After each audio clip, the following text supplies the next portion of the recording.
Hello and welcome to Griddy Films. Today I'm going to do something a little bit different as I wanted to bring in 2018 with some nostalgia. So I don't know how many of you remember LaserDiscs, but my family had a modest collection growing up. We thought it was pretty cool. For any of you who don't know what LaserDiscs are, they were kind of the forgotten middle child of media. You had the VHSs and LaserDiscs and then DVDs. They look like this. Most movies came on two double-sided discs, which means you had to get up about 2 or 3 times per movie just to flip the disc over. This one has 2 discs with 3 sides, and there were chapter numbers. We thought this was pretty cool and far more advanced than VHS. The quality was better, but didn't take long for DVDs to come around and quickly replace these relics of the past. So this was the first one I grabbed out of the collection. I do remember for a while our family's answering machine had the Mission Impossible theme playing with some corny, punny message. I don't remember what it said, but that was our family answering machine for quite a while after this movie came out. That's probably my most prominent memory of this movie. So the next movie I grabbed is going to be The Saint. I did not see this movie, and I still have not. I don't know anything about it. The next movie is going to be Time Cop.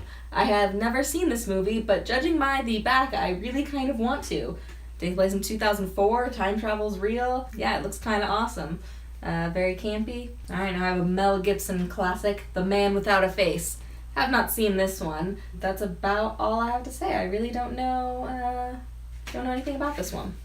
Now here's a classic. I definitely remember this one. I do remember seeing Titanic multiple times, and of course I was 11, so I went through a pretty big Leonardo DiCaprio phase after that and watched as many of his movies as I could find, this being one of them. A lot of people think this movie is stupid, but from the times I've seen it as an adult, I think it holds up. I still really like it.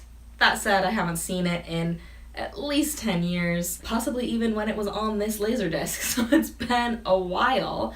But it's a good one, and I look forward to buying it on Blu-ray soon so that I can review it. So this one has 3 sides, and this one actually has some special features, which I did not realize LaserDiscs did. So there's an audio commentary on here, and a couple of featurettes it looks like. That's pretty cool. I'm assuming it's the same ones the DVD and Blu-rays have, but you never know. Maybe there's some hidden treasures here. So yeah, this is definitely going to be the first one to go in a frame, I think. Yeah, good movie right here. Good find. Alright, Top Gun. Apparently my parents liked Tom Cruise a lot. I guess most of America did. I've actually never seen Top Gun. My only nostalgic association with this movie is going to be from the Top Gun ride at Paramount's Great America, which is now Six Flags Great America, and the ride is called something else. So yeah, that's really my only association with this movie. Another classic, Remains of the Day, and another classic I have yet to see. Doesn't really look like my kind of movie, but I hear it's good. That's really all I have to say about it. Let's see what's on the inside.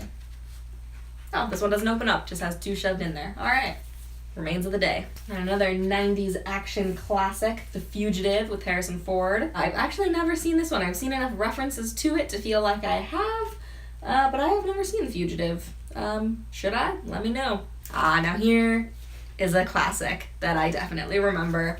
The Page Master with Macaulay Culkin and Christopher Lloyd. I watched this movie so many times as a kid. And Leonard Nimoy is the voice. I didn't even know who that was. That's how little I was when I last watched this movie. Ed Begley Jr.?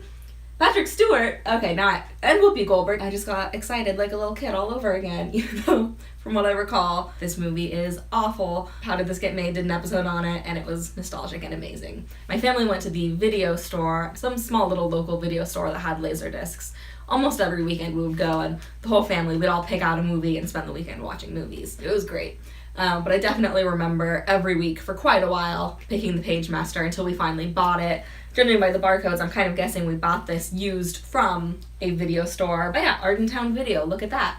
That's my memories with this movie. I may have to borrow my parents' LaserDisc player just to rewatch this, because this was amazing. Another Ardentown Video, It Could Happen to You, Nicolas Cage. Classic that I have never seen. Actually, I haven't seen a lot of Nicolas Cage movies, and I should see more for multiple reasons. So if you have any suggestions, let me know. There's a lot of text on the back of this. Not much to say about this one, though, other than I need to watch more Nicolas Cage movies. It's another Van Damme movie. Yeah, I'm gonna have to ask my parents about some of these movies. This is a random, eclectic collection. Yeah, never seen guess I should say the title. This one's Maximum Risk. I have never seen it. I don't know that I have heard of it. Pictures on the back look remarkably similar to the pictures from Time Cop. Other than that, I don't really have anything to say about it. Now I have another classic, In the Name of the Father. Haven't seen it, don't have anything to say about it. Another Leonardo DiCaprio classic that I definitely watched at an inappropriately young age. I recognized Leonardo DiCaprio, and I saw the title, and I thought it was a horror movie. And I went to my mom, and I was like, Mom, what's eating Gilbert Grape? And then she told me that it's just an idiom, and I was sad. But I still watched it, and got weirdly obsessed with it, and did not understand how inappropriate it was for an 11-year-old until much, much later. But it's a good movie. It holds up. It's referenced constantly, weirdly. Alright, we have another action movie, The Long Kiss Goodnight.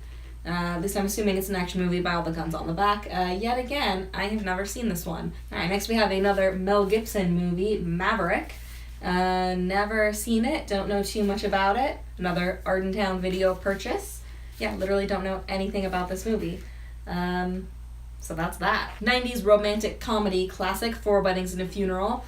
I'm pretty sure at some point in my life I've seen this movie, but if I did, I don't remember anything about it. I know it's a classic, not a huge romantic comedy person, so that's probably why I haven't seen it again / possibly ever. Yeah, I guess my parents liked it enough to buy it. Another Ardentown video purchase. Another classic, Star Trek First Contact. This was one of the first Star Trek movies I saw. I definitely grew up watching Next Generation and Voyager primarily. With my dad. So this one I do remember seeing in theaters with my family, thinking it was the coolest thing I had ever seen, because the Borg are awesome. So even though this movie's definitely on the cheesy side as an adult, maybe not one of the stronger Star Trek movies, but I enjoyed it. And another good find. This is definitely going to be one of the ones to go in the frame. Star Trek First Contact. We have Braveheart. I've actually never seen Braveheart either. There's a lot of classics I haven't seen apparently. Pretty much the only thing I know about this one is that it is wildly historically inaccurate, but it's supposed to be a good movie. Does that hold up over time? I don't know. Yeah, this is a multi-disc one. Got some nice pictures on the inside. Yeah, that's Braveheart. Alright, we're down to just two more. Second to last one. It's gonna be Much Ado About Nothing. I have seen the Joss Whedon version, which got compared to this version a lot, but I haven't seen the 90s Kenneth Branagh version. Can't tell for certain, but it looks like it was another Ardentown video purchase. And that's about it for this one. That means the last video in my parents' old LaserDisc video collection is going to be The Abyss.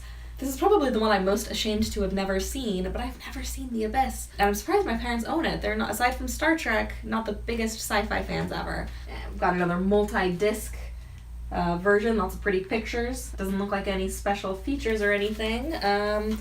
So I'm not sure why it's a special edition. Alright, so that's pretty much it for this nostalgic LaserDisc video. I hope you enjoyed it. Did you have a LaserDisc player in the 90s? If so, let me know what movies you watched on it, what memories you have. I'd love to reminisce with you. Do you have any memories of any of the movies I just pulled out? Let me know those too. And yeah, that's about it for this nostalgia video. Hey, thanks for watching. Let me know what you thought in the comments below, and if you like what you saw, be sure to subscribe to Griddy Films on YouTube and like and share this video. You can also follow Griddy Films on Twitter, Facebook, and Instagram. If you'd like to learn more about the Griddy Films grid rating system, you can check out the Griddy Films website, and if you'd like to learn how you can support Griddy Films, you can check out the Griddy Films Patreon page. Thanks again for watching, and I'll see you next time.